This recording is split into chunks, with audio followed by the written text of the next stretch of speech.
मुंशी प्रेमचंद द्वारा लिखी गई एक अनाथ लड़की की कहानी जिसका मैं आपको चौथा भाग सुनाने जा रहा हूँ। हेलो दोस्तों, स्वागत है आपका हमारे यूट्यूब चैनल में। भोले भाले देश प्रेमियों में इस तरह की बातें होने लगी। शहर की कई प्रतिष्ठित महिलाओं ने आकर रोहिणी को गले लगाया और आपस में उसके सौंदर्य और उसके कपड़ों की चर्चा होने लगी। आखिर मिस्टर पुरुषोत्तम दास तशरीफ लाए। हालांकि वह बड़ा शिष्ट और गंभीर उत्सव था, लेकिन उस वक्त दर्शन की उत्सुकता पागलपन की हद तक जा पहुंची थी। एक भगदड़ सी मच गई, कुर्सियों की कतारें गड़बड़ा गई। कोई कुर्सी पर खड़ा हुआ, कोई उसके हाथों पर। कुछ मनचले लोगों ने शमियाने की रस्सियां पकड़ी और उन पर जा लटके। कई मिनट तक यूं ही तूफान मचा रहा। कहीं कुर्सियां टूटी, कहीं कुर्सियां उल्टी। कोई किसी के ऊपर गिरा, कोई नीचे। ज्यादा तेज लोगों में धोल धप्पा होने लगा। तब बीन की सुहानी आवाजें आने लगी।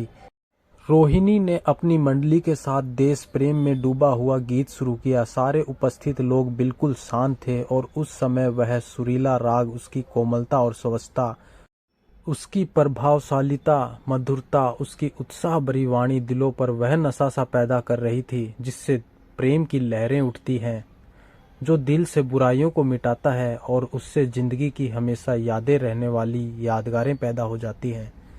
गीत बंद होने पर तारीफ एक आवाज न आई, वहीं ताने कानों में अब गूंज रही थी। गाने के बाद विभिन्न संस्थाओं की तरफ से अभिनंदन पेश हुए और तब नरोत्तम दास लोगों को धन्यवाद देने के लिए खड़े हुए, लेकिन उनके भाषण में लोगों को थोड़ी निराशा हुई। दोस्तों की मंडली में उनकी वक्ता के आवेग और परवाह की कोई सीमा न थी, लेकिन सार्वजनिक सभा के सामने खड़े होते ही शब्द और विचार दोनों ही उनसे बेवफाई कर जाते थे। उन्होंने बड़ी बड़ी मुश्किल से धन्यवाद के कुछ शब्द कहे और तब अपनी योग्यता की लज्जित स्वीकृति के साथ अपनी जगह पर आ बैठे। कितने ही लोग उनकी योग्यता पर ज्ञानियों की तरह सिर हिलाने लगे। अब जलसा खत्म होने का वक्त आया। वह रेशमी हार जो सरस्वती पाठशाला की ओर से भेजा गया था, मेज पर रखा हुआ था। उसे हीरो के गले में कौन डाले?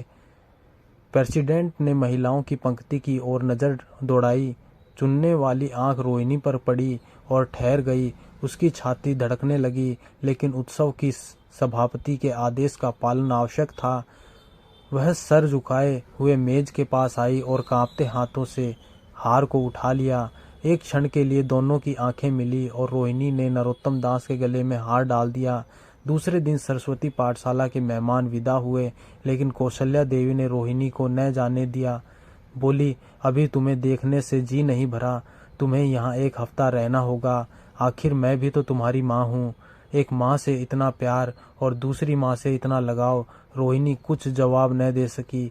यह सारा हफ्ता कौशल्या देवी ने उसकी विदाई की तैयारी में खर्च कर दिया। 7वें दिन उसे विदा करने के लिए स्टेशन तक आई। चलते वक्त उससे गले मिली और बहुत कोशिश करने पर भी आंसुओं को रोक न सकी। नरोत्तम दास भी आए थे। उनका चेहरा उदास था। कौशल्या ने उनकी तरफ सहानुभूति आंखों से देखकर कहा, मुझे यह तो ख्याल ही न रहा। रोहिणी, क्या यहाँ से पूना तक अकेली जाएगी क्या?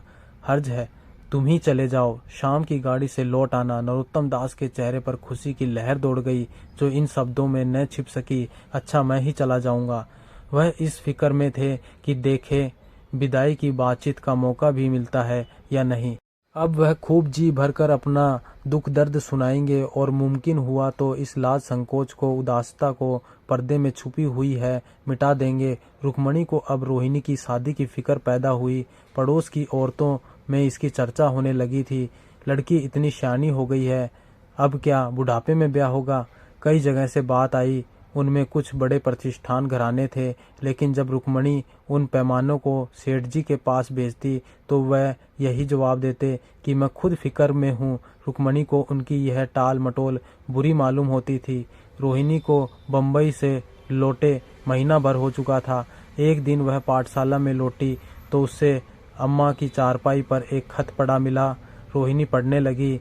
लिखा था, बहन, जब से मैंने तुम्हारी लड़की को बम्बई में देखा है, मैं उस पर रीझ गई हूँ। अब उसके बगैर मुझे चैन नहीं है। क्या मेरा ऐसा भाग्य हो सकता है कि वह मेरी बहू बन सके? मैं गरीब हूँ, लेकिन सेठ जी को मैंने राजी कर लिया है। बहन, तुम भी मेरी विनती स्वीकार कर लो।